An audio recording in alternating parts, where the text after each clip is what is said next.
Bonjour à tous, ravi de vous retrouver dans Smart Job, votre rendez-vous emploi RH, c'est tous les jours du lundi au vendredi, débat, analyse, expertise et vos rubriques habituelles bien entendu, bien dans son job. Aujourd'hui on parle de l'open travail. Qu'est-ce que c'est que l'open travail? On va en parler, une nouvelle manière de pratiquer le télétravail. On va en parler avec Hélène Ben-Gorin, elle est DRH de la Mutuelle Générale. On fera le point justement sur cet open travail. Smart Réglo, la rubrique juridique, les nouveaux réseaux de messagerie interne à l'épreuve du droit du travail. On en parlera avec Nathalie Devernay, avocate associée en droit du travail au cabinet Bird & Bird.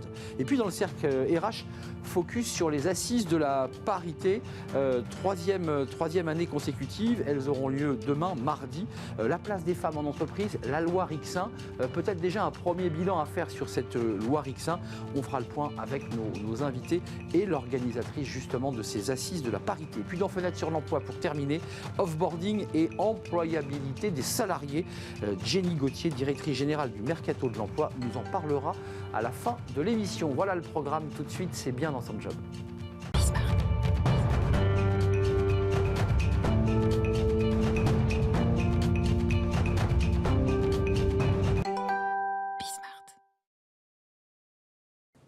Bien dans son job, vous allez peut-être découvrir un mot que vous n'avez pas encore entendu entrer dans le vocabulaire de l'entreprise, l'open travail. Qu'est-ce que c'est que l'open travail? Justement, on va en parler avec Hélène Ben-Gorin. Bonjour Hélène.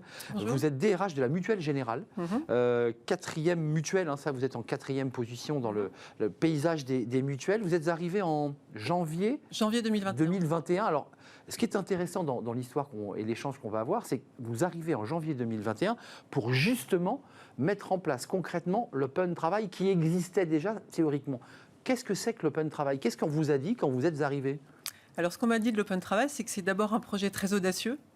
Alors, c'est un projet très audacieux parce que ça vient conjuguer à la fois de la flexibilité pour nos salariés et puis la sécurité pour nos clients.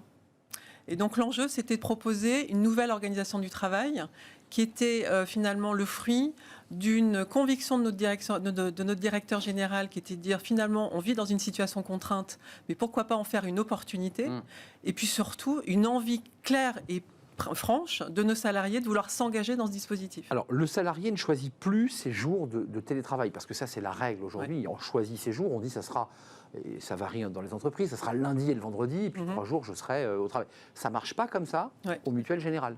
Oui, c'est en ça que c'est très, très flexible, c'est-à-dire qu'on n'impose pas un jour, on impose par contre de venir 4 jours par mois de présence sur site, minimum. Voilà. Minimum, on peut faire plus. Bien sûr. Et dans les faits, c'est ce qui se passe. Nos collaborateurs viennent plus. Mais finalement, on s'est rendu compte que plus on met de la flexibilité et de l'élasticité, plus le système se régule en fait. Oui, et plus d'ailleurs, je trouve ça intéressant, plus les salariés viennent, parce qu'on a des chefs d'entreprise qui disent j'aimerais bien les faire revenir, ils ne viennent pas. En fait, vous redonnez de la liberté et de la souplesse, et finalement d'eux-mêmes, ils se disent, moi, il faut que je revienne au bureau parce que j'ai du travail, j'ai une réunion. Enfin, c'est ça la réalité. Exactement. Alors, c'est vrai que ces temps-là, parce que ce qui fait entreprise, c'est quand même le projet d'entreprise, mais c'est aussi le collectif. Bien sûr. Et donc, on a raisonné cet accord Open Travail en réfléchissant d'abord sur qu'est-ce qu'on donne à faire à nos collaborateurs quand ils sont sur site. Et du coup, qu'est-ce qu'en comparaison, ils font chez eux? Ça a été votre travail, ça, Hélène Ben-Gorin. Oui, alors... En arrivant, on vous a dit clairement, voilà, ta mission, c'est bien, tu es DRH, mais ta mission, c'est ça. Alors, ma mission, c'était en effet de bien comprendre le projet parce qu'il était quand même très, très abouti. On a une équipe de 80 collaborateurs qui ont réfléchi pendant 4-5 mois à l'organisation du projet. Et que ce soit les métiers, les fonctions support, les représentants du personnel, on fait partie de la réflexion. Une sorte de démocratie participative dans l'entreprise. Exactement, et ça a plutôt été élaboré en dernier trimestre de l'année 2020. Et puis quand j'arrive en janvier 2021, j'ai le projet, j'ai l'ambition. Enfin, on m'a donné en tout cas la responsabilité de négocier ça avec les partenaires sociaux. Oui, parce qu'il y a aussi l'enjeu de signer l'accord. Exactement. D'ailleurs, un mot, parce qu'on va rentrer dans le détail, vous avez 1 an de recul, ce qui fait que vous avez déjà un baromètre qui peut peut-être servir à d'autres entreprises qui nous regardent, se dire, tiens, c'est pas bête, on va peut-être essayer de le faire nous-mêmes. Ça s'est bien passé, le dialogue social? C'est-à-dire l'idée que vous proposiez quelque chose d'un peu nouveau, d'un peu disruptif? Alors, ça s'est très, très bien passé. Ça a été sur une échelle de temps de 4-5 mois. On a démarré en février, on a signé un accord unanime le 11 mai 2021. Et ça s'est vraiment très bien passé parce que les choses ont été très vite dans le concret. C'est-à-dire qu'on est allé regarder quels étaient les critères d'éligibilité, on est allé nous assurer de l'équité en termes de qui Oui, a droit bien sûr. à être dans l'open travail et qui peut ne pas y être parce que son métier ne s'y prête pas. Et donc ça a été posé dès le départ. Et donc une fois qu'on a un discours d'honnêteté, de sincérité, franchement, ça fonctionne très Oui, bien. parce qu'il faut préciser que même dans des mutuelles, il y a des salariés postés, il y a des obligations de présence, pendant que d'autres, évidemment, ne viennent que 4 jours par mois. 4 jours par mois. Évidemment, ça peut coincer. Quelques chiffres, parce que c'est intéressant d'avoir le recul. 91% des collaborateurs sont satisfaits de leur équilibre de vie, vie pro, vie perso. C'est plus 10 par rapport au reste du secteur. On reviendra sur la notion de marque employeur, mais ça, c'est très satisfaisant. Oui, ça veut dire que ça fonctionne. Tout à fait. C'est une vraie satisfaction, même si on l'avait vécu en 2020. Bon, la situation contraignante qu'on a tous vécue, ça fonctionnait, et la qualité de service qu'on doit à nos adhérents était vraiment au rendez-vous. Mais c'est vrai qu'une des ambitions aussi de ce projet, c'était de continuer à préserver la qualité de vie au travail de nos collaborateurs et cet équilibre aussi vie perso, vie professionnelle. Et là, l'objectif est vraiment atteint. Oui, vous l'avez dit, mais il faut le redire, c'est que la stratégie aussi, c'est qu'il n'y ait pas de rupture de qualité de service. Parce que soudain, on appelle le service client où on a besoin d'informations, puis on ne les a plus parce que la personne est partie. Exactement. Donc il faut garder, et donc une partie du travail se fait, j'imagine, à domicile. Bien quand sûr. on répond, il y a un gros travail de réponse à domicile. 52% ont le sentiment que cet équilibre s'est amélioré au cours des derniers mois. C'est le double par rapport au secteur. Ça, c'est aussi un chiffre qui me semble intéressant. Ça veut dire que vous avez des collaborateurs qui ont le sourire quand ils viennent au travail. Clairement. Enfin, vous le sentez physiquement, oui, vous êtes la DRH.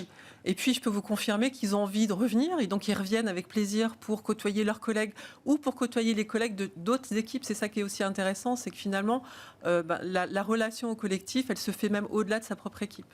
Alors, et là, c'est un point intéressant, parce que là, c'est aussi un point alors, on va parler de la marque employeur, qui peut attirer aussi des nouveaux talents chez vous. C'est un collaborateur sur 3 considère que l'open travail peut permettre un changement de vie en s'éloignant de son lieu de travail, qui pose des questions de coût de logement, de durée des transports. Vous avez déjà des collaborateurs qui, grâce à votre open travail, vous ont dit moi, je pars à Châtellerault, je pars au Mans, je pars à Nantes. Oui, tout à fait. On a à peu près... sur cette première année, 20 collaborateurs qui se sont engagés dans un projet de vie un peu différent, qui se sont éloignés notamment de la région parisienne, mais qu'on a accompagnés. Et c'est un peu la cerise sur le gâteau. C'est-à-dire qu'aujourd'hui, on accompagne des collaborateurs qui sont au-delà de 1h30 de trajet de leur site de rattachement, et on prend en charge les 4 allers-retours à 100% par mois. On rembourse les 4 allers-retours à 100%. Donc 60% des nouveaux employés, parce que ça vient faire écho à ce que vous dites, déclarent que l'open travail a été déterminant dans leur choix d'employeur dans le cadre de leur recherche d'emploi. Arrivons au bout de l'histoire, c'est-à-dire que qualité de vie, équilibre vie pro et marque employeur, parce que vous êtes aujourd'hui là pour nous dire, oui, ça marche et ça attire des talents. Tout à fait. C'est vrai qu'on a une vraie... On peut désormais aller chercher des talents au-delà. On est principalement... On est présent sur tout le territoire national, mais on arrive à recruter à Marseille, à Toulouse, etc. Ça fonctionne très très bien. Et aussi, il y a un autre effet bénéfique, c'est qu'on maintient la compétence. On peut avoir des collaborateurs qui, parce que leur conjoint ou leur conjointe déménage en dehors de la région parisienne, devaient hier démissionner. Aujourd'hui, on conserve au sein de l'entreprise cette compétence-là. Juste le mot open travail, parce que vous savez, c'est le vocabulaire, c'est la vie des mots qui circulent. Vous préférez open travail au mot télétravail? C'est le mot que vous choisissez, qu'on porte aujourd'hui. C'est un mot plus approprié, selon vous, que le mot télétravail? Alors oui, c'est beaucoup plus approprié parce qu'il y a un sujet de flexibilité qu'on a offert à nos collaborateurs, comme je disais tout à l'heure, et on assure aussi une sécurité. Donc c'est un mélange de flex-sécurité, si je puis dire. Et puis on est bien au-delà d'un accord télétravail. C'est quelque chose qui a été pensé de façon beaucoup plus globale. On est allé réfléchir aux conditions d'éligibilité, comme je l'ai dit. On est allé réfléchir aux conditions d'organisation des équipes. C'est-à-dire qu'aujourd'hui, un manager n'aura jamais plus de 10 collaborateurs dans son équipe. On est allé réfléchir... Pour éviter la surchauffe. Exactement. On est allé réfléchir aux nouveaux usages des locaux. C'est-à-dire qu'aujourd'hui, vous avez des locaux qui sont en flex, mais qui sont pensés en fonction des usages qu'on en fait. Et donc, on peut avoir une organisation des locaux différente à la DRH, une organisation différente au sein de la direction des opérations clients, parce qu'on s'organise et on fait les choses différemment sur site. Vous avez l'impression, parce que d'ailleurs, dans le sondage, on voit par rapport au secteur, donc vous vous benchmarkez, vous vous comparez, est-ce que vous avez l'impression, le sentiment d'être à la pointe là? Parce que ce que vous décrivez là est quand même un niveau de qualité assez exceptionnel. Oui, je vous en remercie. Alors c'est vrai qu'au début, on a été regardé de façon un peu en disant ça ne va pas fonctionner. Clairement, on a des retours qui nous démontrent, et toutes les études qu'on peut mener nous démontrent que ça fonctionne. Et c'est vrai que c'est un projet audacieux. Et on est assez regardé, en effet, aujourd'hui, du moins dans le monde de l'assurance, parce que... Bah oui. Alors, C'est le même modèle, ils peuvent Exactement. dupliquer. C'est pas... Exactement, et c'est vrai que cette audace est remarquée, tout à fait. Pour terminer, qu'est-ce que ça a transformé chez vous, la DRH et son service? Qu'est-ce que ça a modifié? Parce que j'imagine qu'il y a un travail en amont de coûts, il faut quand même aménager, il faut organiser, il faut changer les logiciels, il faut refaire des plannings. Enfin, qu'est-ce que ça a changé dans votre quotidien de DRH? Alors, dans le quotidien de DRH, ça a déjà changé en termes de management. Moi, je suis dans une équipe, on est 40 collaborateurs, donc on est dans un management hybride. Donc ça, forcément, là aussi, vous avez... Bien sûr, moi je suis concernée à titre personnel.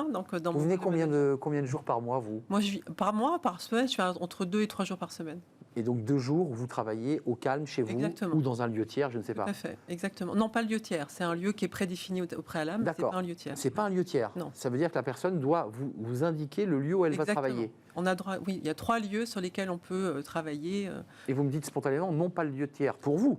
Oui, mais parce que c'est même pas pour comme les ça. autres. Oui, parce qu'on traite de la donnée de santé et la donnée de santé sensible et confidentielle. Exactement. Voilà. Donc ça veut dire que vous êtes dans une obligation de connexion très sécurisée. Exactement. Et qu'on ne peut pas aller sur un lieu où le Wi-Fi pourrait être et partager avec d'autres, etc. Oui, ça c'est des contraintes importantes qui obligent le collaborateur à choisir précisément le lieu de travail. Ça c'est une donnée importante. Et dans votre organisation, et ça a un coût important pour conclure de mettre en place l'open travail, puisqu'une fois que ça roule, visiblement ça se passe très bien, mais il y a quand même une phase de prépa quand même. Ah oui, il y a eu une phase de préparation de 5-6 mois en amont, comme je l'ai dit préalablement, avec 80 collaborateurs. Et qui a un coût, j'imagine. Et après, il y a eu un coût, bien évidemment, c'est un investissement. On a à la fois apporté des indemnités télétravail à des collaborateurs qui n'en bénéficiaient pas hier, des tickets restaurants à des collaborateurs qui n'en bénéficient pas hier. Et peut-être plus de salariés qui frappent à votre porte. Vous le savez, ça, la DRH. Oui, c'est clair. Aujourd'hui, on est remarqué. Oui, tout à fait. Remarqué et remarquable comme initiative. Nouveau mot peut-être dans le vocabulaire, l'open travail porté par la Mutuelle Générale. Merci à vous, Hélène Ben-Gorine, DRH de la Mutuelle Générale, qui vient donc 3 jours sur site. Par semaine, et 2 jours on ne dit plus télétravail chez vous, on dit en open travail. Merci de nous avoir rendu visite. On fait du droit, tiens le droit c'est très important, c'est Smart et Réglo comme chaque semaine et on parle justement des messageries internes, voilà, elles inondent nos téléphones et nous donnent des maux de tête parfois, on en parle, c'est tout de suite. Smart et Réglo, le droit, rien que le droit, non pas le roi, parce que si on tire le dé, ça fait le roi. On parle des nouveaux réseaux de messagerie, alors vous les avez sur vos téléphones, à l'épreuve du droit du travail, tant sur le droit à la déconnexion que sur évidemment la confidentialité de vos messages. On en parle avec Nathalie Devernay. Bonjour Nathalie. Bonjour. Vous êtes avocate associée en droit du travail, cabinet Bird & Bird, et on parle justement de ces messageries internes. Le droit du travail les observe, Slack, Teams, etc. Parce que le Covid a fait qu'on avait 15 possibilités de se connecter en visio. D'abord, il y a 2 sujets. Commençons peut-être d'abord par le droit à la déconnexion, parce que c'est un vrai sujet. Sur les ordinateurs, il y a des boîtes qui, dès 19h, boum, ferment tout. Bon, là, c'est facile, hein, le rideau tombe. Mais là, sur les messageries, comment on fait ? C'est tout l'intérêt et l'enjeu de ces messageries, c'est que c'est à la fois l'hyper-accessibilité, c'est accessible sur nos devices, sur nos smartphones, sur nos ordinateurs. Donc énormément d'avantages, et on l'a tous vu pendant le confinement, et vous l'avez dit, il y a eu un essor de ces messageries à vocation professionnelle. Mais le pendant, c'est l'hyperconnexion et le risque pour les entreprises d'aggraver encore des cas de burn-out et de surcharge. Donc vigilance. Mais l'avocate que vous êtes, vous avez une entreprise ou inversement des salariés, ou un salarié vous dit, moi, effectivement, j'ai plus de connexion à partir de 19h30, je réponds plus à de mail, j'ai pas le droit, mais par contre, je continue toujours jusqu'à minuit à faire du Slack ou du Teams ou d'autres messageries, ou du WhatsApp par exemple. Qu'est-ce que dit le droit là-dessus ? Alors le droit ne différencie pas selon le canal de messagerie. La règle est la même, que vous écriviez à l'époque un courrier sur votre ordinateur ou un mail ou maintenant un message Slack ou Teams. La règle est la même. L'employeur est censé assurer une charge de travail raisonnable et le collaborateur est aussi censé alerter sa hiérarchie lorsqu'il ressent une charge de travail excessive ou des sollicitations le week-end ou les jours fériés. Juste un mot, parce que tout le monde connaît, mais c'est intéressant. Ça sert à quoi, vu de la fenêtre d'un avocat, ces messageries ? En plus de celles qui existent déjà, les classiques. Exactement. Alors, ce qu'on a vu naître pendant le confinement, bien sûr, c'est cette facilité d'accès. Quand tout le monde n'avait pas forcément un poste fixe, un ordinateur avec une connexion Wi-Fi, la facilité d'accès, la joignabilité, la sociabilité aussi entre les collaborateurs, parce que c'est ça qui est très important, c'est que ces messageries sont utilisées à des fins professionnelles, mais aussi à des fins sociales C'est vrai. dans l'entreprise. Ouais, les passions sur le foot, le Exactement. sport en commun. Et on recrée ce lien qu'on a un peu perdu avec le télétravail. Et là, pour ça, ces messageries instantanées sont parfaites. Et ce qu'on voit apparaître aussi, qui est assez nouveau, qu'on voit aux États-Unis, c'est l'utilisation de ces messageries, notamment Slack, comme forum de recrutement. Et j'ai lu quelque part que Slack était le new LinkedIn. On voit maintenant qu'on a même des groupes semi-publics sur Slack, donc vous devez être invité. Et c'est un forum d'échange entre pairs d'un même secteur industriel ou économique, Très intéressant. avec des techniques de recrutement via Slack. Donc, quand vous dites recrutement, on va chasser, quoi. On Il y a de chasse. la chasse. Exactement. Tu fais quoi? T'en es où? Ça se passe bien? T'as Exactement. pas envie d'aller venir chez moi? Enfin, c'est ça l'idée. Hein. C'est Exactement. archi fluide, archi souple. Mais concrètement, est-ce que par défaut, même si on parle tennis, on parle football et qu'on se marre bien, est-ce que pour la justice, le droit, c'est considéré quand même comme des échanges professionnels, quoi qu'il arrive? Alors, vous mettez le doigt, Arnaud, sur exactement la problématique juridique du moment. On n'a pas de décision encore en cours de cassation sur Slack. Pas de jurisprudence, comme on Pas dit. de jurisprudence. Elle est en train de se créer. On a des premières décisions dans les juridictions du fond, les conseils de prud'homme. Oui. Le principe, maintenant, qui est connu, qui est celui des mails, depuis 2009, c'est que, par défaut, tout ce que vous écrivez sur votre outil de travail professionnel est professionnel. L'employeur peut y accéder. Ça peut être utilisé comme mode de preuve pour sanctionner un salarié, par défaut.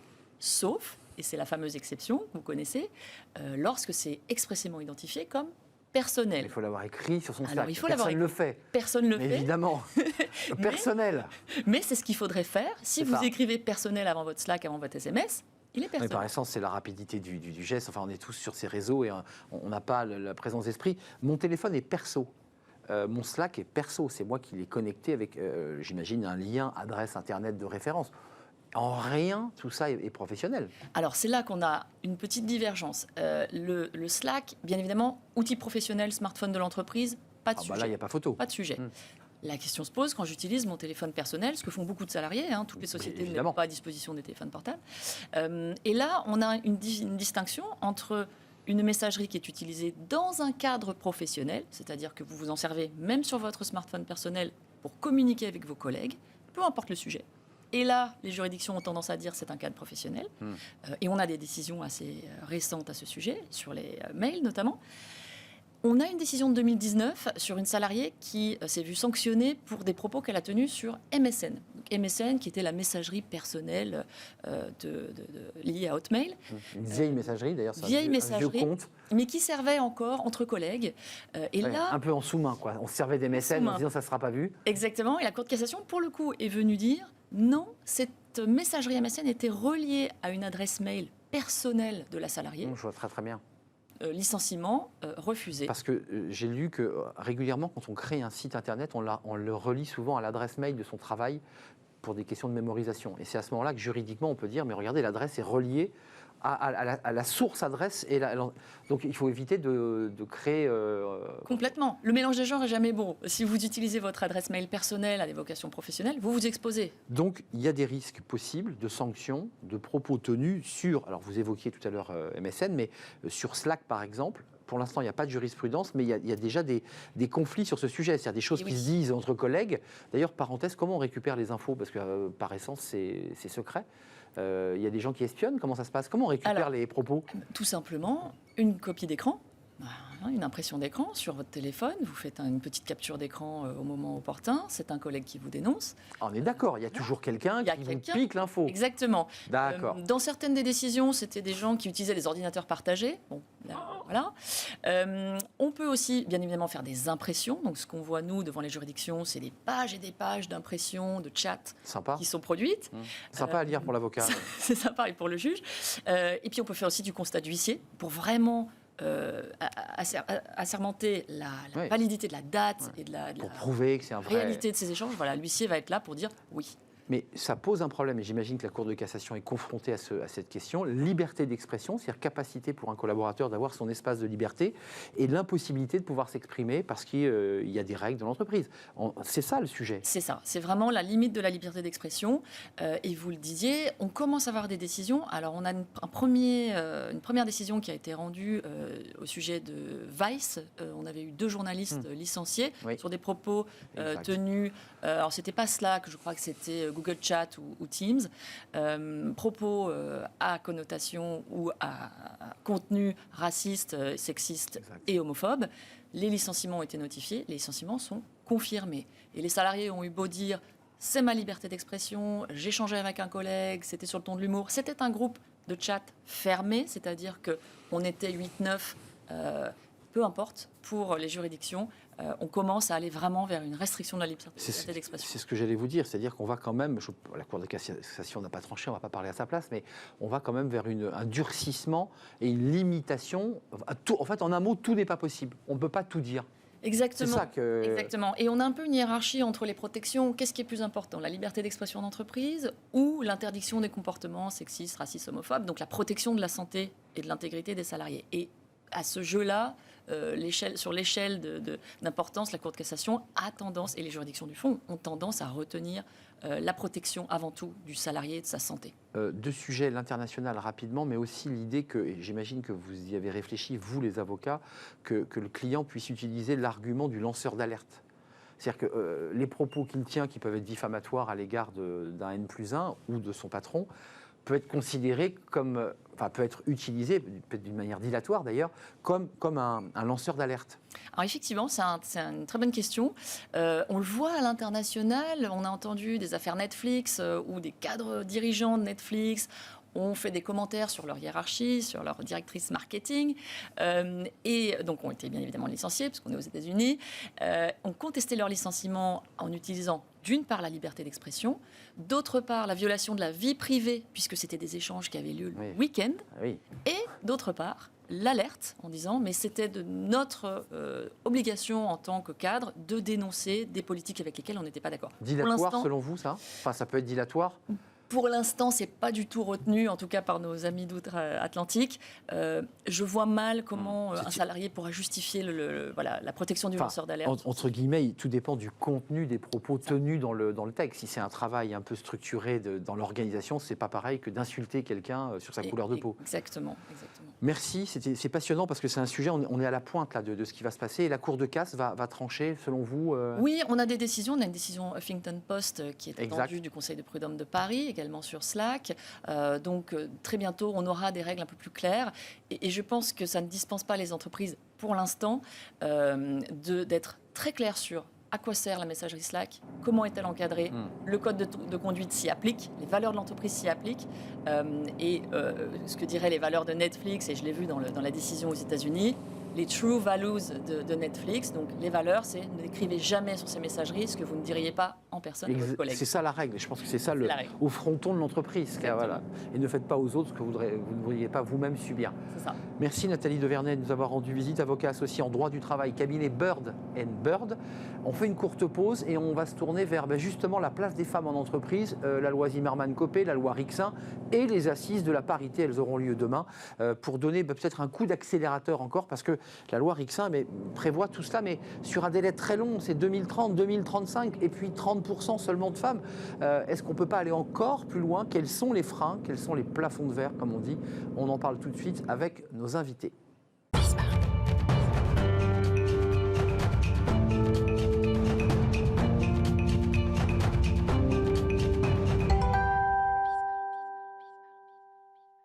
Le cercle RH, le débat de Smart Job, on parle des femmes, de leur place en entreprise, dans les COMEX, dans les CODIR. On va faire le point évidemment sur cette loi Rixain à l'occasion des assises de la parité, 3e édition. Alors l'année précédente, ça s'était passé en distanciel, évidemment Covid oblige. Ce sera demain et on en parle avec mes invités parce que en tout cas c'est le punchline, c'est pour accélérer encore plus le mouvement. C'est ce qui est écrit en tout cas à l'occasion de ces assises. Je présente mes invités. Lucille Desjonquières, je suis ravi de vous accueillir sur le plateau de Smart Job, présidente d'International Women's Forum France. Vous la présidez et c'est vous qui organisez ces assises, 3e assises de la parité. Merci d'être là. Vous nous ferez part de vos engagements, de tous ceux qui vont participer en présentiel et en distanciel à ces assises. Armelle Leveux-Séroud, merci d'être là. Vous êtes alors Chief IP marque droit au sein du groupe Servier et vous êtes membre du Cercle Montesquieu, et c'est la raison pour laquelle vous êtes ici avec Absolument. nous. C'est vos deuxièmes assises de la parité auxquelles vous participerez. Merci d'être là. Et puis Gérald Kersanti, merci d'avoir répondu à notre invitation. PDG de SAP France, SAP, entreprise de logiciels, un des leaders du logiciel, 3000 collaborateurs. Et on parlera évidemment du travail, parce que vous êtes engagé sur cette question de la place des femmes dans les postes à responsabilité, et puis d'une manière plus globale, de l'égalité femmes-hommes, parce qu'il y a la situation dans les COMEX, puis aussi la réalité des femmes en entreprise, notamment sur les écarts de salaire. Lucille Desjonquières, d'abord, un mot, voire plusieurs. Elles sont placées sous quel signe, ces assises de la parité ? Alors, cette année, nous sommes placés sous le signe de l'accélération. Voilà. Et l'accélération, évidemment que les femmes font partie d'une croissance attendue et qu'on ne peut plus les ignorer. Et comme vous le savez, les assises de la parité, c'est surtout un rassemblement de femmes et d'hommes. Nous ne sommes pas là... Et d'hommes. Et d'hommes. Et c'est ça qui est important, car je dis souvent que nous, les femmes... nulle part sans les hommes. C'est pas les femmes contre les hommes, qu'ils n'iront pas plus loin sans nous. C'est ça, et ils n'iront pas plus loin sans vous, ça je suis d'accord. Et les grands de faire ensemble pour de la performance. C'est ça, le credo. Deuxième participation, Armelle. C'est quoi votre engagement? Alors, tant au sein de votre entreprise, même si vous vous occupez des marques, des brevets et du droit, mais c'est un sujet de préoccupation. Quel est votre engagement aussi au sein du Cercle Montesquieu sur ces sujets? Le Cercle Montesquieu a, depuis de très nombreuses années, mis en avant le leadership au féminin, dans le cadre de cette association de directeurs juridiques et de secrétaires généraux qui compte aujourd'hui un peu plus de 500 membres, et au travers de sa commission des directrices juridiques au féminin. Et c'est pour ça qu'en partenariat avec l'International Women's Forum, nous participons à la construction et à l'animation de plusieurs ateliers, et que nous attachons, comme on vient de le dire, à inclure des hommes dans ces ateliers, qu'ils soient participants ou modérateurs, parce que ce n'est pas les femmes contre les hommes, c'est les femmes et les hommes pour la performance de l'entreprise et de la société. Et c'est également le message du groupe Servier qui se féminise depuis plusieurs années de façon significative à toutes ces instances de management. Armelle, juste parce qu'on va parler de tech, et on fait des émissions régulières, la tech peine à recruter des femmes, a du mal à recruter des femmes, mais dans votre secteur de directrice juridique, dans ce Cénac, il y a plus de femmes que d'hommes, c'est quoi la répartition? Il y a plus de femmes étudiantes en droit aujourd'hui. Et oui, non, mais c'est pour ça que... Mais moi, je viens d'une entreprise de la tech. Donc, j'ai été directrice juridique d'un petit groupe de tech. Donc, je peux dire que c'est possible d'être une femme dans un groupe de tech. J'ai été dans le secteur de la défense pendant 13 ans. Donc, être une directrice juridique dans un secteur d'hommes, c'est pas du tout ni incongru, ni impossible, ni infaisable. La tech, vous représentez une entreprise de la tech très connue, une marque très très connue, SAP. Je me suis laissé dire, et je pense que c'est aussi le message que vous porterez aux assises, que ces sujets doivent être portés au plus haut niveau de l'entreprise. Et vous en êtes le PDG. C'est essentiel? Oui, parce qu'en fait, ce sujet, d'abord, on progresse beaucoup. Il y a eu des avancées au cours de ces dernières années importantes, et puis surtout parce que les jeunes générations qui arrivent avec un état d'esprit très différent. C'est-à-dire que les jeunes femmes, aujourd'hui, elles revendiquent une égalité parfaite, les mêmes jobs, les mêmes droits. Même salaire. Même salaire. Le salaire est important parce qu'il n'y a fondamentalement aucune raison à poste équivalent de donner un salaire différent à une femme ou à un homme. Les chiffres varient, on en parlera avec Lucille, mais sur les écarts, on a des 24%, des 19%. Moi, je suis allé voir votre index, vous êtes plutôt bien placé, en bonne évolution, parce que les écarts de rémunération femmes-hommes, 36 à 40 points, c'est plutôt pas mal. Comment on fait là pour garder le cap quand on est le PDG? Quelles sont les instructions que donne le patron dans sa boîte pour dire voilà, je veux que ça soit en règle? Il faut en tout cas agir à tous les niveaux de l'entreprise. Parce que si on agit au niveau du COMEX, alors il y a eu les boards avec la loi Copé-Zimmermann qui a été exceptionnelle, elle a permis de changer 40%. Les choses. Là, il y a la loi Rixain-Castaner qui est une bonne loi parce qu'elle va permettre d'accélérer au niveau des COMEX. Au niveau du COMEX, nous, chez SAP, on a réglé le problème depuis très longtemps, mais c'est pas compliqué. En réalité, c'est pas le sujet, parce que on est 7 ou 8, il faut trouver... Alors, tout le monde le fait pas, mais le faire n'est pas compliqué, c'est ça que je veux dire. Donc vous êtes à plus de 4 femmes sur 8 membres du COMEX. Voilà, nous on est à l'équilibre, mais bon, c'est une volonté, et puis après... vous n'avez pas attendu la loi Rixain pour... non, bien entendu. Par contre, ce qui compte, c'est d'avoir le pool, le vivier des jeunes et des des personnes plus expérimentées. Donc le vivier, c'est de s'assurer qu'on peut recruter. Alors nous, dans la tech, c'est pas si facile, parce que dans les écoles d'ingénieurs et les universités scientifiques, il y a moins de jeunes femmes que de jeunes garçons. Donc c'est un peu plus compliqué, mais on y arrive. Aujourd'hui, on recrute 60% de jeunes femmes, ce qui est très bien. Et donc on a un bon vivier. Et puis ensuite, et c'est là la grande difficulté, on a 33% de femmes chez SAP, ce qui est supérieur au métier, au secteur de la tech, globalement, qui est plus bas. Mais c'est le plus dur, c'est ensuite de faire progresser ces femmes dans l'entreprise. J'allais y venir. Voilà. Et de les faire arriver à des postes de management. Lucille, il y a un sujet, parce que la loi Rixain donne jusqu'à 2035, donc c'est évolutif, loi votée en décembre 2021, 30% de femmes dans les COMEX, les CODIR. Et puis après, certains disent, 30% c'est bien, mais est-ce qu'il ne faut pas aller au-delà? Et vous disiez au début de l'émission, plus vite encore.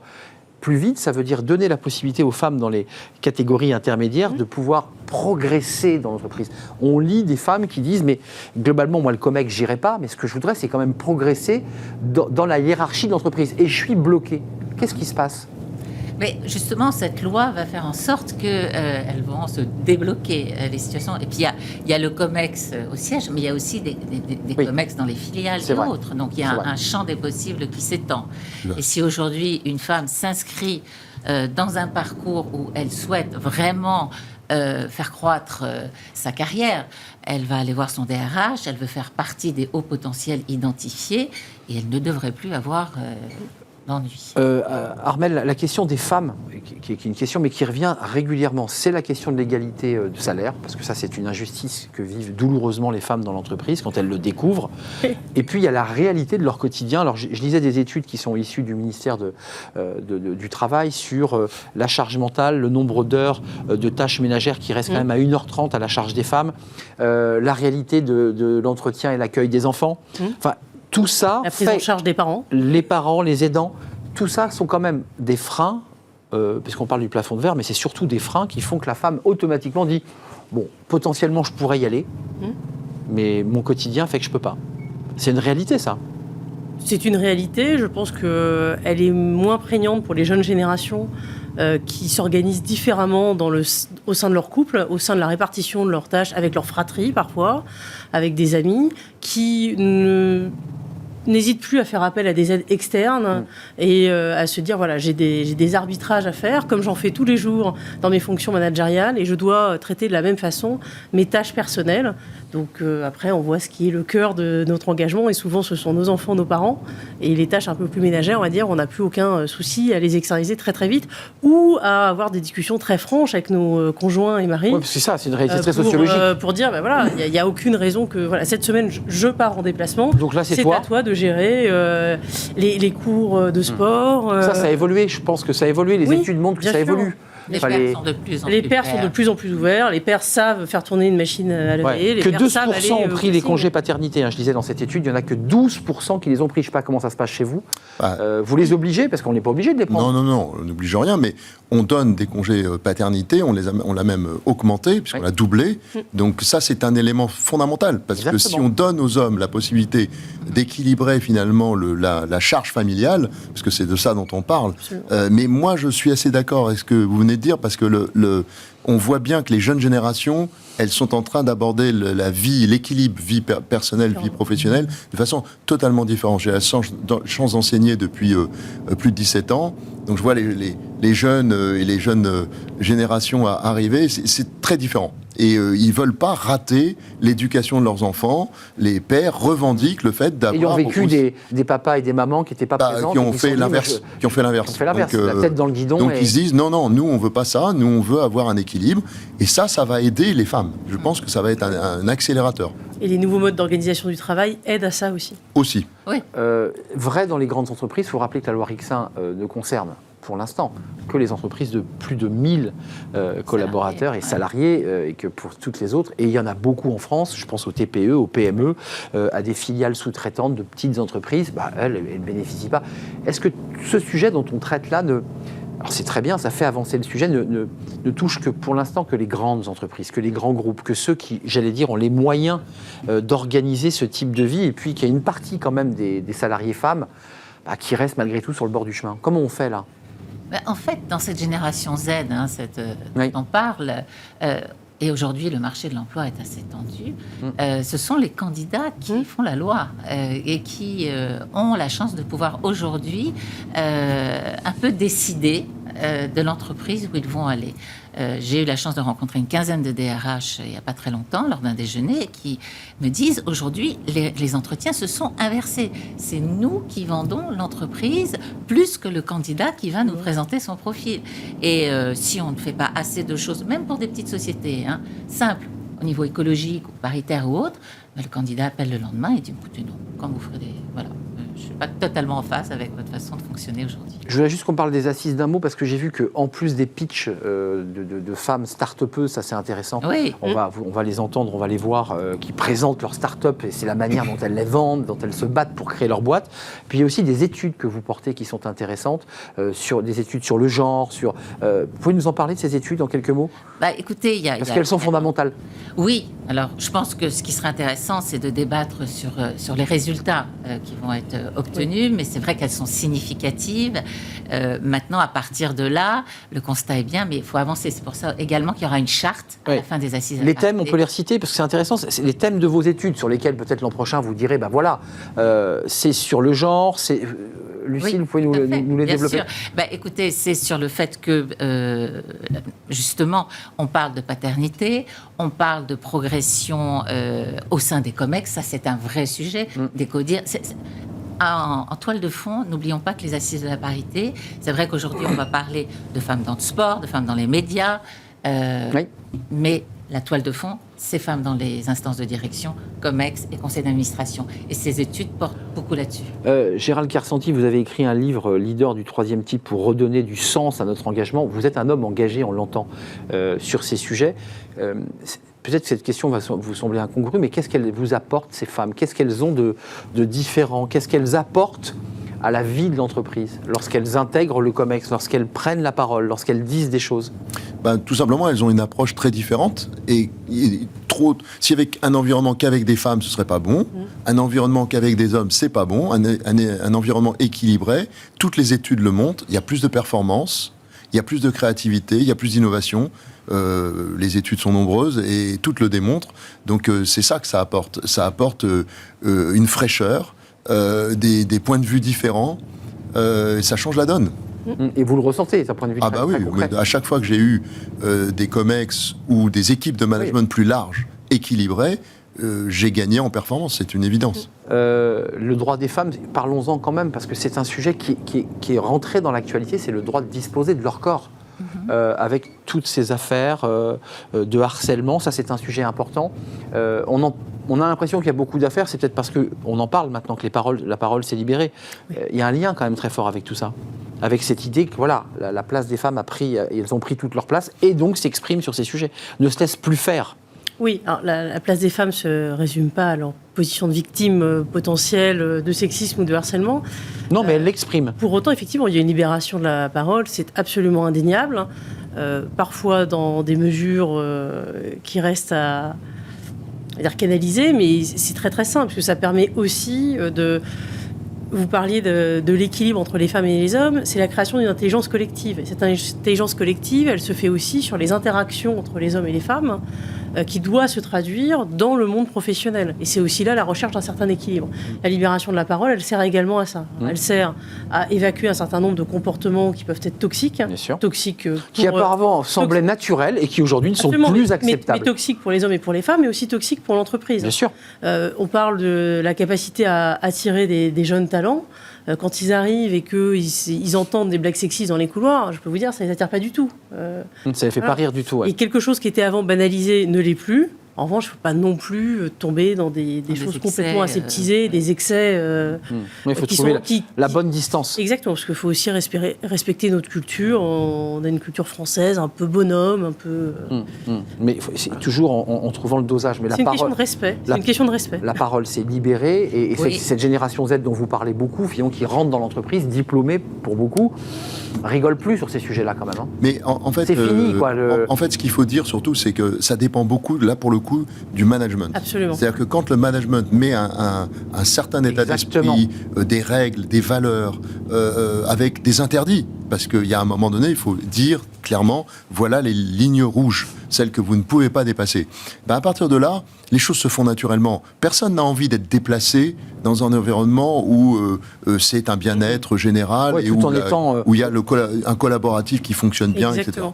etc. Si c'est pas le cas, si le mauvais exemple est donné par le haut, en général, ça tourne pas bien dans l'organisation. Ce qu'il faut surtout, c'est tolérance zéro par rapport à ça. Absolument. Vraiment tolérance zéro. Donc ça veut dire, là on se tourne vers les COMEX et les PDG Absolument. qui doivent sanctionner très vite et rapidement en tout cas. Et ça marche bien, parce qu'en réalité, comme on l'a dit tout à l'heure, les hommes, les jeunes hommes en particulier, sont en train de comprendre l'intérêt de la parité dans l'entreprise et dans la société en général.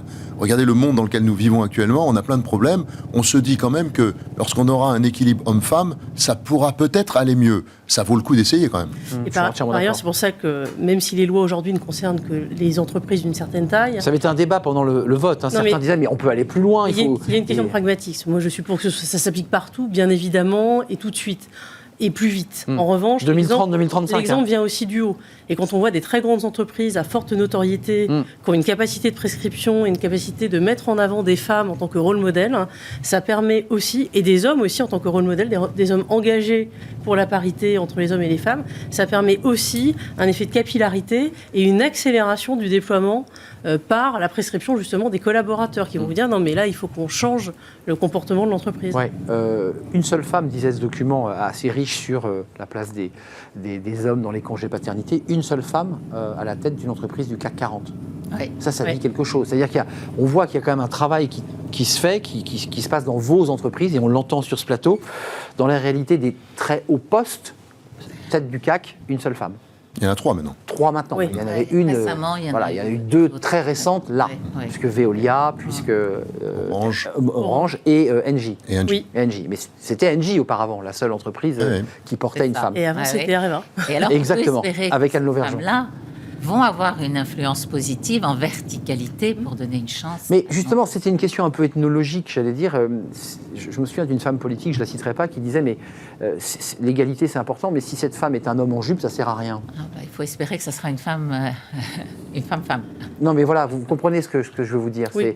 C'est aussi dans l'attitude, c'est le rapport au pouvoir, c'est le rapport... Il faut aussi espérer qu'il y ait des hommes qui aient des rapports au pouvoir plus féminins et des femmes qui ont des rapports au pouvoir plus masculins et que ça ne pose pas de difficulté. Dévoiler la féminité de l'homme et peut-être une masculinité chez la femme, pour trouver ce juste équilibre. Il ne faut pas oublier qu'il n'y a pas de leadership féminin ou masculin. On est d'accord. Il y a un leadership avec des qualités, des caractéristiques, des attributs qui sont les mêmes. La seule différence, c'est que nous faisons toute notre vie du mimétisme. On regarde autour de nous des gens évoluer. Les codes sont masculins aujourd'hui parce qu'il y a essentiellement des hommes. Donc beaucoup de femmes se conforment à ces codes masculins.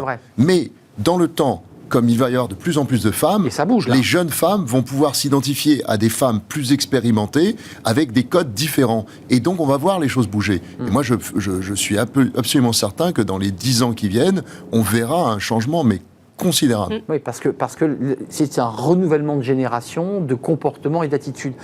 Il nous reste quelques minutes pour que chacun puisse s'exprimer. C'est quoi les objectifs? Au-delà des assises, qu'elles soient réussies, que chacun s'exprime, c'est quoi les enjeux là à venir sur cette question de la place des femmes en entreprise? Qu'il n'y ait plus de quotas, plus de lois, que ça devienne un non-sujet, tout simplement. Les quotas, je le rappelle, jusqu'en 2035, seulement 30%. C'est vrai que la loi Rixain... on monte à 40%. On monte à 40%, mais la loi Rixain avait failli, souvenez-vous, ne même pas être débattue à l'Assemblée, pour des raisons de calendrier. Vous vous souvenez, elle est là. On pourrait aller plus vite. Il y a beaucoup d'encre. Certains dirigeants de sociétés très masculines, industrielles, disent que ça ne va pas être aussi simple que pour L'Oréal, voilà, c'est un groupe cosmétique. Et à côté de ça, je rencontre d'autres dirigeants dans des sociétés tout aussi masculines qui me disent il n'y aura pas de débat, il n'y aura pas de souci, on peut le faire. Gérald Carsanti, je parlais de l'index tout à l'heure, 76 sur 100, et vous l'améliorez encore. Comment ça se passe? Parce que pour le grand public, il y a des sanctions, parce qu'il faut rendre ces index, il faut remplir, les DRH remplissent des index sur l'égalité, sur les écarts de répartition des augmentations, les écarts de répartition des promotions, tout ça vous est demandé, le pourcentage de salariés augmenté à leur retour de congé maternité, qui rentrent dans ces index. C'est du déclaratif pour l'instant? c'est du déclaratif, mais surtout, je pense que Lucille disait ça, et c'est très juste. En fait, de plus en plus, c'est un critère quasiment existentiel. C'est-à-dire que les candidats, qu'ils soient jeunes ou expérimentés, regardent tout ça. Ils scrutent ces éléments-là. Ils vont voir ce chiffre. Bien sûr, ce chiffre ou ce qu'on fait concrètement. Ils regardent les actions, ils regardent ce que nous faisons, tout simplement. Est-ce que c'est des paroles ou est-ce que ce sont des actes ? Et clairement, c'est la même chose sur l'environnement actuellement. Il y a beaucoup de personnes qui parlent sur l'environnement. Qu'est-ce qu'on fait réellement ? Et donc, je pense que notre devoir en tant que dirigeant, c'est d'avoir un plan très clair et de faire en sorte qu'il soit bien exécuté pour montrer des résultats concrets. Là, vous avez un service DRH, vous êtes le PDG, vos DRH vous disent, bon j'entends, monsieur le PDG, mais on n'a pas le sourcing, on n'a pas les ingénieurs femmes, on n'a pas les développeuses. Oui, mais ça c'est vrai, donc ça veut dire que c'est un travail qui commence très tôt, où il faut commencer dans les écoles, et quand je dis écoles, c'est vraiment les primaires, aller discuter avec, faire des présentations sous d'autres formes, bien sûr, que quelque chose de plus rationnel, mais quelque chose de plus ludique. Il n'y a pas que les DRH pour les femmes. Enfin, bien sûr, et puis après c'est dans les collèges, c'est dans les lycées. Là, regardez, cette semaine, on a reçu des élèves de seconde et de quatrième et seconde. On leur parle, on leur montre à quoi sert la technologie. Parce qu'en fait, quand vous parlez de technologie à des jeunes filles, vous leur parlez de technologie, elles sont peut-être là, c'est peut-être la différence culturelle avec les garçons, ça les intéresse peut-être un peu moins. Dès que vous leur dites, mais grâce à ça, tu fais ça, on a des solutions pour l'hôpital de demain, on sauve des vies, on a des solutions pour la biotechnologie, tout ça, on va créer une meilleure alimentation, tout ça, ça leur parle. Et dès qu'on parle de l'usage, à quoi ça sert, ça change les choses. C'est la finalité. C'est la finalité qui fait. Ça aussi, c'est une façon de penser des femmes. Elles veulent voir concrètement les choses, l'aboutissement. Servier, pareil, vous êtes engagé sur ces exigences Bien aussi sûr. là. Il faut avancer un peu plus et plus vite. Vous êtes d'accord avec ça ? C'est le message que vous porterez aux assises ? Oui, bien sûr. Il faut aussi... moi, mon objectif, c'est que dans 10 ans, on n'ait plus cette conversation, en fait. Qu'on oublie les quotas, en fait. Qui n'est pas le sujet des quotas. Les quotas, c'est un mal nécessaire. C'est pas une fin en soi. Personne ne peut se satisfaire d'avoir des lois qui imposent des quotas. Enfin, c'est presque affligeant. C'est contre nature. C'est contre nature. Donc, mais pas le choix.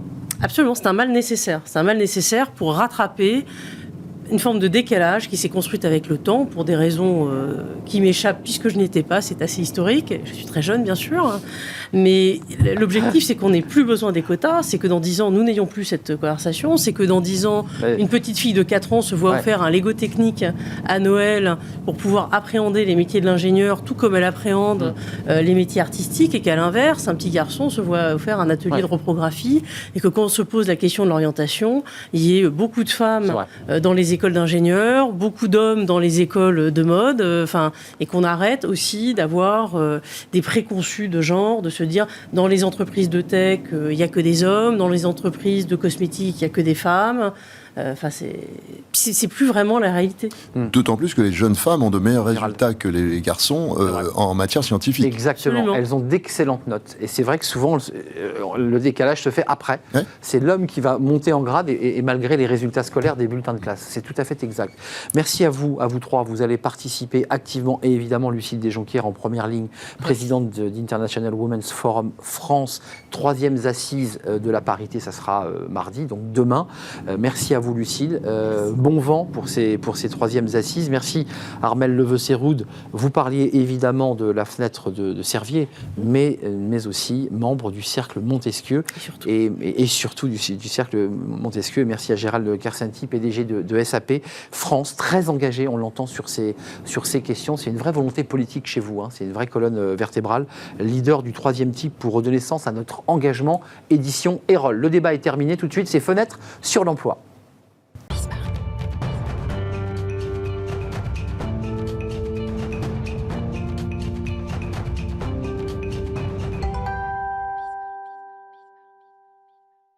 Et on termine notre émission avec Fenêtre sur l'emploi. On va parler de l'offboarding, de l'employabilité des salariés. Et on en parle avec Jenny Gauthier. Bonjour Jenny. Bonjour. Vous êtes directrice générale de Mercato de l'emploi. Alors d'abord, il y a quelques particularités à cette entreprise que vous avez créée, vous êtes associée. C'est qu'elle est installée à côté de Cognac et que vous l'avez créée là-bas. En un mot, c'est quoi le mercato de l'emploi? Votre punchline, c'est quoi?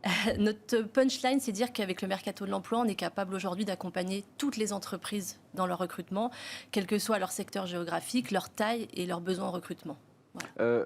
Recruteur indépendant. Exactement. C'est-à-dire que vous êtes capable. C'est quoi? Vous la définissez comme une agence, comme une plateforme? C'est quoi l'idée?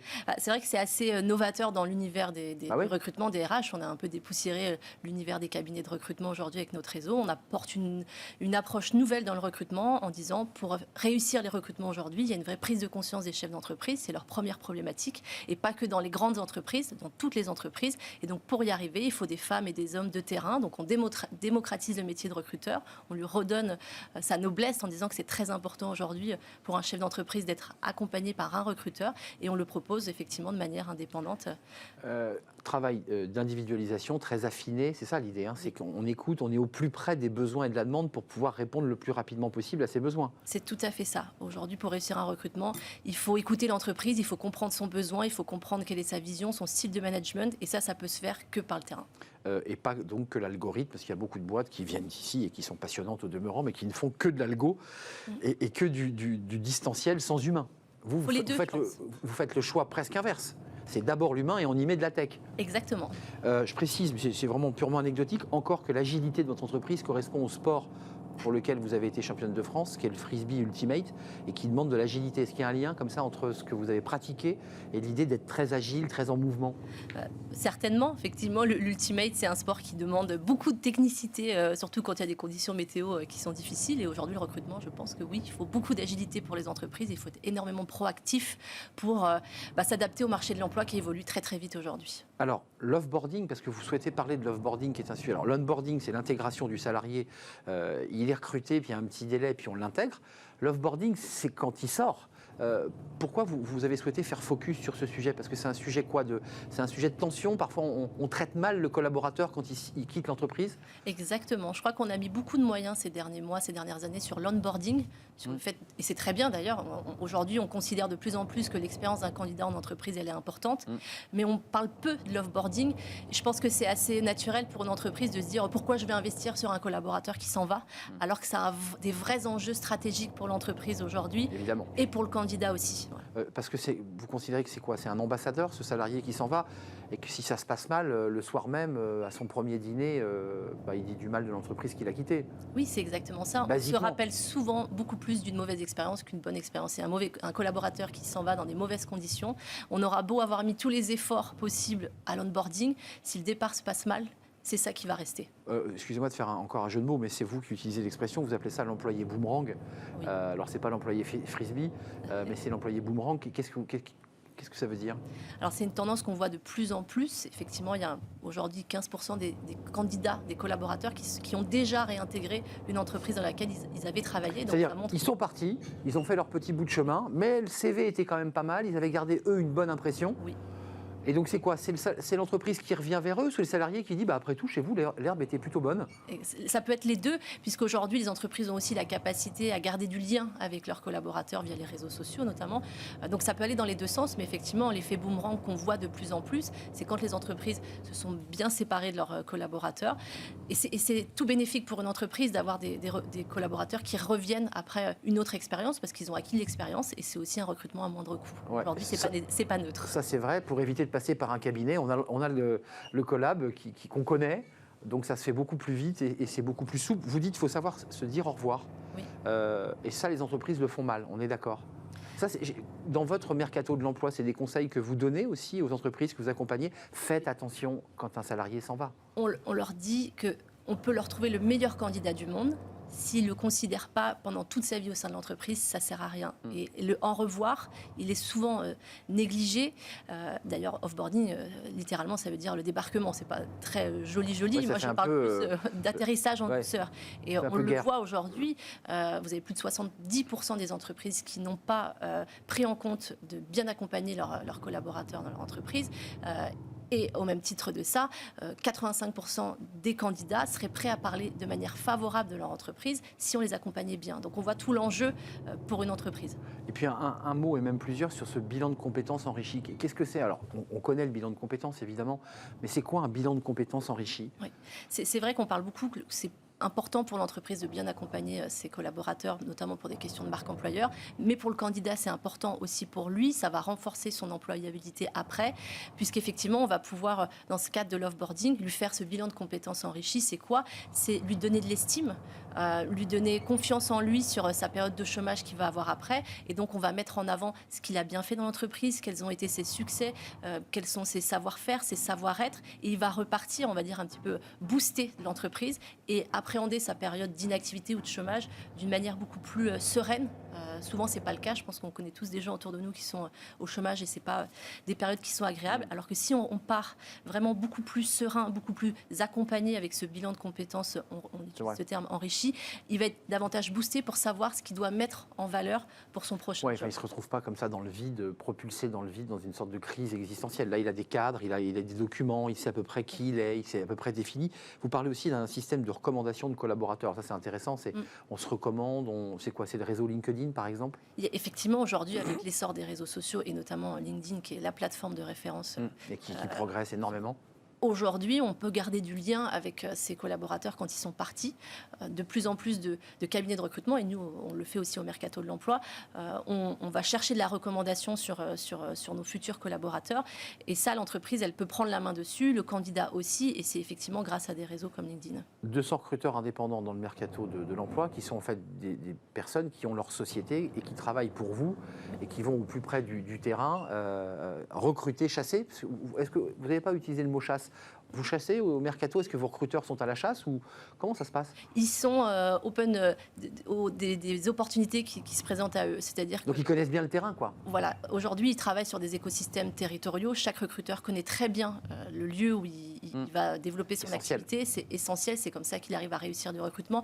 Donc, on ne fait pas une promotion forte de la chasse en tant que telle. On ne va pas aller chercher des collaborateurs qui sont en poste chez le concurrent directement. Mais par contre, si le collaborateur, lui, exprime son besoin de changer, là, on va être prêt à l'accueillir et à l'accompagner. Et objectif, 1000 recruteurs, c'est-à-dire un réseau de 1000 recruteurs qui seront reliés au Mercato de l'Emploi pour mailler quoi? Pour améliorer votre maillage national? Oui. C'est ça l'objectif? C'est d'être présent partout en France aujourd'hui. On ne parle que de problématiques de recrutement dans les entreprises. On s'aperçoit aujourd'hui que toutes les entreprises ont besoin d'être accompagnées. Ce n'est pas le cas. On a plus de 60% de nos clients qui n'avaient jamais fait appel à un intermédiaire en recrutement. PME, j'imagine, oui, TPE, qui disent mais nous on ne peut pas accéder à des cabinets parisiens ou des gros cabinets. Et ils n'y vont pas d'ailleurs. Et ils n'y vont pas. On est aujourd'hui, je crois, les seuls à être présents partout en France, même dans les zones rurales. Il y a une vraie démocratisation du métier de recruteur, une vraie prise de conscience que c'est une solution pour trouver des collaborateurs. Merci Jenny Gauthier d'être venue nous rendre visite, directrice générale de Mercato de l'Emploi, associée avec Julien Bard, je ne sais pas comment on le dit. Badre, Julien Badre, qui lui vient des spiritueux. C'est avec lui que vous avez créé le Mercato de l'Emploi. Mercato fait référence au football, mais ça n'a rien à voir. Au sport en général. Au sport en général. On l'associe beaucoup au football. Vous voyez qu'on revient au sport, peut-être au frisbee ultimate aussi. Merci de nous avoir rendu visite, l'émission est terminée. Merci à vous, merci à Elisa pour la réalisation, merci à Saïd pour le son, merci à Fanny Griesmer et merci à Lily. Merci à vous pour votre fidélité et vos messages. Nous les lisons évidemment et puis merci pour votre fidélité. Je vous retrouve demain pour de nouvelles aventures. Bye bye.